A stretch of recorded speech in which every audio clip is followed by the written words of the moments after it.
इस 72वें गणतंत्र दिवस के उपलक्ष्य में हमारे बीच आए इस विद्यालय के प्रबंधक महोदय और रेखा मिश्रा मैडम, उनके साथ आए तमाम महिलाएं, हमारे अतिथिगण, इस विद्यालय के प्राचार्य डॉक्टर सारस्वत जी, विद्यालय के सारे हमारे सम्मानित अध्यापकगण, कर्मचारी, इस विद्यालय के छात्र छात्राओं और अभिभावकगण, यह परम सौभाग्य का विषय है कि आज 8 वर्षों के बाद, आज से 8 वर्ष पूर्व 26 जनवरी 1913 को मैंने इस विद्यालय में इस गणतंत्र दिवस का पर्व मनाया था, जिसमें हमारे विद्यालय के प्रबंधक उस समय अजय द्विवेदी जी थे, साथ ही SM शर्मा जी अध्यक्ष थे और आज जो हमारे प्रबंधक हैं वो इस विद्यालय के उप प्रबंधक थे, ये हमारे साथ थे और उनके सानिध्य में यहाँ पर हर वर्ष कार्यक्रमों का आयोजन होता था, चाहे वो स्वतंत्रता दिवस हो, चाहे गांधी जयंती हो, चाहे ये स्वाधीन गणतंत्र दिवस हो, मनाया जाता था। मुझे प्रसन्नता है कि आज उनमें से एक महानुभाव आदरणीय मिश्रा जी के साथ मुझे यहाँ खड़े होने का अवसर मिला। मैं सबसे पहले उनको ढेर सारी बधाई, शुभकामनाएं देता हूँ। वो दीर्घायु हो, लंबी उनकी उम्र हो और वो अपनी प्रतिभा से इस क्षेत्र की जनता की सेवा भी कर रहे हैं। मैं उनको ढेर सारी शुभकामनाएं देता हूँ। उनके साथ ही सबको ढेर सारी इस गणतंत्र दिवस की बधाई देता हूँ। गणतंत्र दिवस के बारे में जो मैं यहाँ से मंच से आपको कुछ बताता, उससे पहले ही जो बातें मेरी थी वो सब आदरणीय मिश्रा जी ने बच्चों को तथा यहाँ पर उपस्थित सभी गणमान्य लोगों को और हमारे शिक्षकों को संबोधित कर दिया है।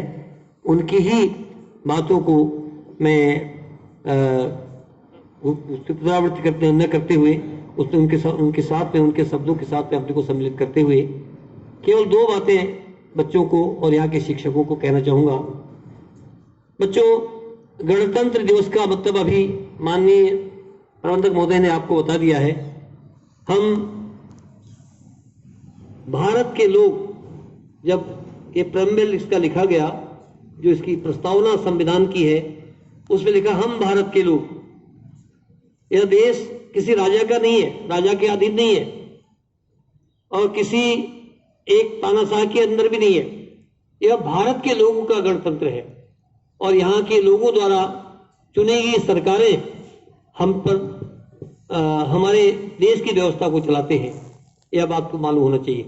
आप जब 18 वर्ष के हो जाएंगे, इसमें से कई बच्चे ऐसे होंगे जो 18 वर्ष के आसपास पहुंचने वाले होंगे, वो सब बच्चे इस देश के राजा अर्थात इस देश को की सत्ता को चुनने वाले बच्चे बनेंगे। तो उससे पहले आपके अंदर इतनी परिपक्वता आ जानी चाहिए कि आप गणतंत्र का महत्व समझ सके। उस गणतंत्र के जो गणतंत्र है, जब हमें संविधान में दिया गया, उसमें जो व्यवस्थाएं दी गई, उसमें 2 चीजें महत्वपूर्ण हैं। वो खासकर हम बच्चों के लिए, जो भावी पीढ़ी हमारी इस देश के मतदाता बनेंगे, उनके लिए है कि हमारे 2 चीजें हैं, एक कर्तव्य है, एक अधिकार है। हम अधिकारों की बात करते हैं, कर्तव्य की बात भूल जाते हैं। जैसे हमारे प्रबंधक महोदय ने इसकी ओर इंगित किया था। तो पहले तो हम अपने कर्तव्य समझें। हम बच्चे हैं, हमारा कर्तव्य इसमें केवल ये है कि हम अनुशासन में रह के अपनी पढ़ाई और जो भी हमें हमारे अध्यापकों, गुरुजनों द्वारा, हमारे माता पिता द्वारा जो कर्तव्यों का निर्वहन करने के लिए आदेश दिया जाता है, उसका पालन अक्सर से करें। ये अभी आप वयस्क बनने तक या आप मतदाता बनने तक उन चीजों का अगर पालन करेंगे तो निश्चित रूप से आगे आने वाले समय में जब आप एक मतदाता बनेंगे तो इस देश के प्रति भी उसी प्रकार के कर्तव्यों का पालन करना आप प्रारंभ करेंगे, सीखेंगे। दूसरी बात, अधिकार।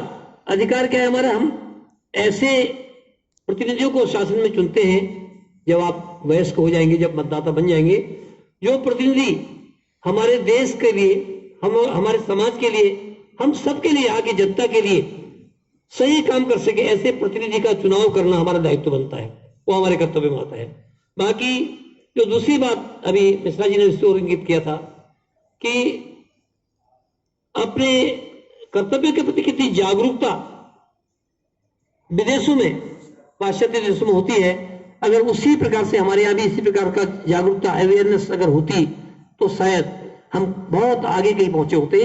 वो कमी हमारे यहाँ है, इस बात को कहने में कोई संकोच भी नहीं है, क्योंकि मैंने भी अभी मिश्रा जी ने भी इस बात को कहा था कि लगभग 8-9 यूरोप के देशों में मेरा भ्रमण हुआ है।